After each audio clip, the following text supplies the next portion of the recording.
दिल्लीमध्ये भाजपकडून सत्ता स्थापनेच्या हालचालींना वेग, भाजपचे नेते उपराज्यपालांच्या भेटीला। भाजपचा पदर पकडून निवडून आले अजित पवारांना मनसेच्या संदीप देशपांडेंचा टोला, स्वतःच्या हिमतीवर निवडणूक लढवून दाखवावी, अजित पवारांना देशपांडेंचं आव्हान। नाशिकसह रायगडच्या पालकमंत्री पदाचा तिढा आज सुटण्याची शक्यता। आज नवीन पालकमंत्र्यांची घोषणा होणार, शिवसेना आमदार महेंद्र दळवी यांचे संकेत। एकनाथ शिंदेंच्या वाढदिवसाच्या निमित्तानं पुण्यामध्ये साऊथ स्टाईल बॅनरबाजी।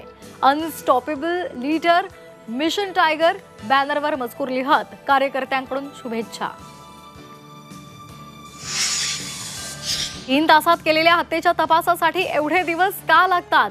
तपास यंत्रणेसंदर्भात देशमुखांच्या मुलीने उपस्थित केला प्रश्न।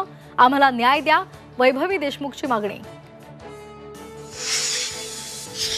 मनोज जरांगे यांच्या मेहुण्यासहित 9 जणांना 3 जिल्ह्यातून केलं तडीपार। वाळू चोरी प्रकरणी प्रशासनाचा दणका।